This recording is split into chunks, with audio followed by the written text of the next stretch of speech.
Hello hello, শুনতে পাচ্ছিস না? আমি টনি বলছি, সুইজারল্যান্ড থেকে। শোন, আগামীকাল বাংলাদেশ সময় রাত 2:30 এয়ারপোর্টে বিমান ল্যান্ড করবে। আরে না, তোদের আসতে হবে না, তোরা কোর্টের ঝামেলাটা শেষ কর। টাকার কথা ভাবিস না, যে করে হোক মামলাটা শেষ করতে হবে, ঠিক আছে?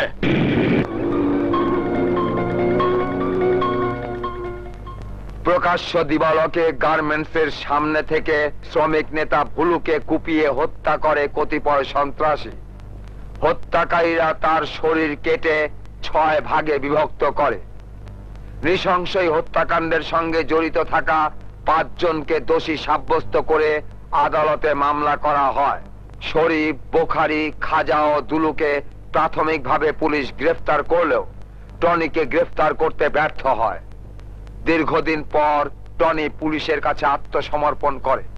উক্ত 5 জন আসামি অদ্য আদালতে উপস্থিত। সকল সাক্ষী প্রমাণের ভিত্তিতে আদালত শরীফ, বোখারি, খাজা ও দুলুকে মৃত্যুদণ্ড এবং টনিকে বেকসুর খালাস দেওয়ার আদেশ দিচ্ছে। আমরা বিচার মানি না, খুন করেছে টনি, আমরা বিচার মানি না।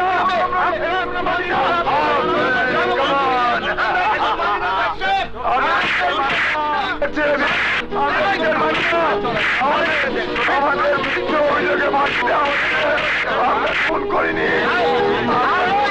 আমাদের মৃত্যুদণ্ডের আদেশ হতে পারে না। আমাদের মৃত্যুদণ্ডকে ফাঁসি দেওয়া হয়েছে।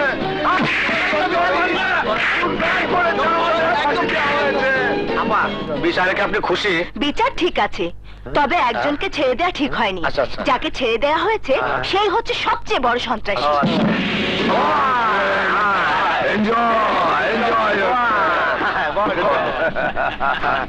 দোষ, তুই ভুলুরে খুন করিয়া জীবনটারে বদলাই দিছস, আর আমরা এখনো প্রতি মুহূর্তে হুমকির মুখে আছি।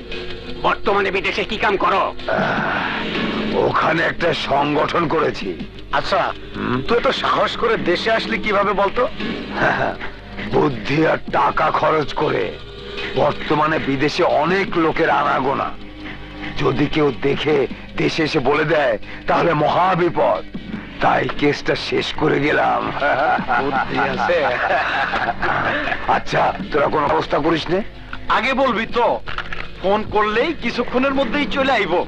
ওই পাথর কৈতরীরে ফোন লাগা। দোষ, আগামীকাল সমস্ত পত্র পত্রিকায় তোকে শিরোনাম করে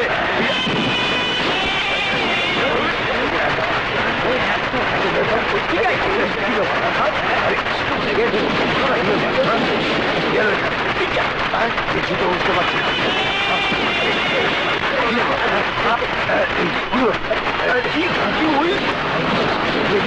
ওদের মতো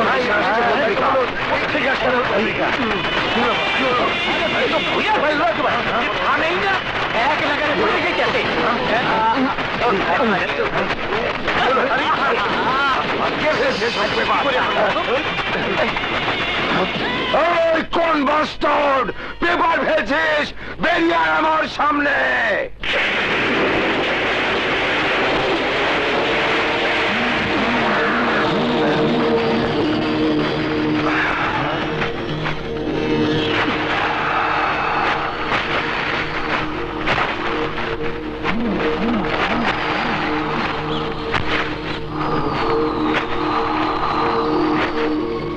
কে তুই?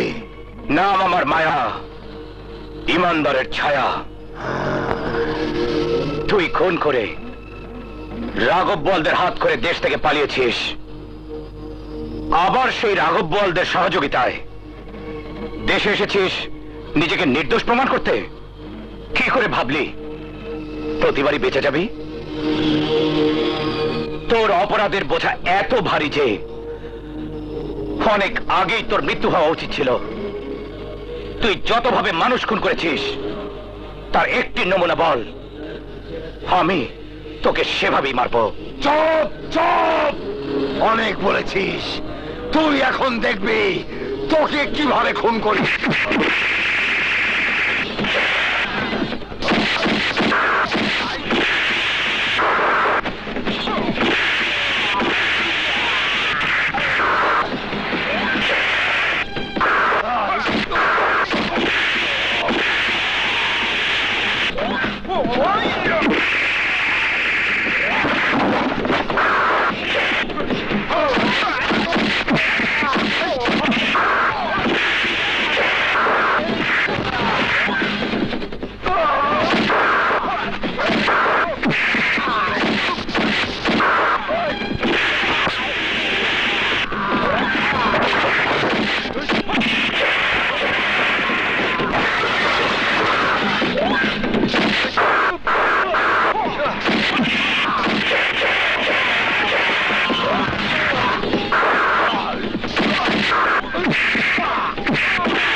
তোদের আমি মারবো না।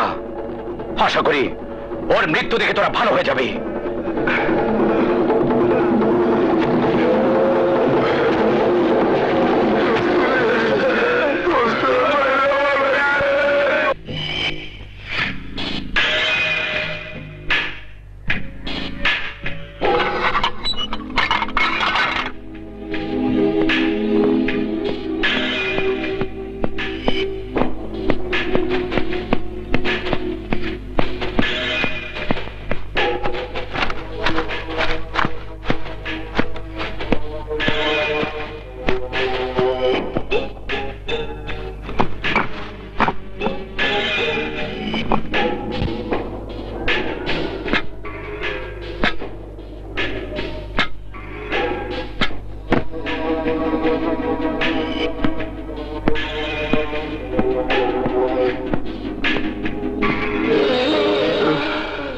চাচা, তোমাকে আজ খুব চিন্তিত মনে হচ্ছে।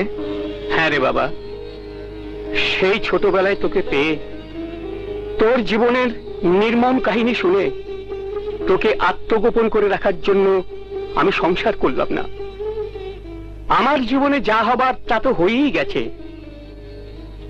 আমার মতো তোর জীবনটা নষ্ট হয়ে যাবে এ আমি ভাবতেও পারছি না। তাছাড়া তোর দুঃসাহসিক পদক্ষেপে আমি সন্তুষ্ট নই। যে কোনো মুহূর্তে তুই মারা যেতে পারিস।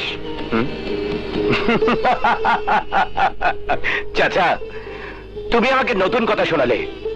আরে আমি তো মৃত, মৃত্যুদণ্ডে দণ্ডিত এক আসামি। জেলখানার অন্ধকার প্রকোষ্ঠে যেদিন আমার মৃত্যু হবে, সেদিন আমার মৃত্যু লাশ সূর্যের আলোয় আসবে।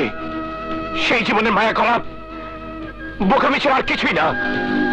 এই যে দেখো, এই রকম ফাঁসির মধ্যে আমার মায়ের মৃত্যু হয়েছে। মিথ্যে খুনের সেই ছোট্ট আসামি এই সাগর, হ্যাঁ এই সাগর জীবনের মায়া ত্যাগ করে অন্ধকার প্রকোষ্ঠ থেকে পালিয়েছে। যাদের কারণে আমার মায়ের ফাঁসি হয়েছে, তাদের খুঁজে বের করে প্রতিশোধ নেবার জন্য সেই ছোট্ট সাগর আজ মায়া নামে পরিচিত। তার জীবনের মায়া করা কি উচিত হবে চাচা? আপনি বলুন, আমার আসল পরিচয় দিয়ে আমি কি বাঁচতে পারবো? পারবো না। যেখানে আসল পরিচয় বাঁচতে পারবো না, সেখানে নকল পরিচয় আমি সংসারী হতে চাই না। জীবনের শেষ ইচ্ছে ওই জাফর আর সিরাজিকে যেদিন এই ফাঁসিতে ঝুলিয়ে হত্যা করতে পারবো, সেদিন আবার আইনের হাতে ধরা দেব। আর ওদেরকে খুঁজে বের করার জন্য আমি তৈরি করেছি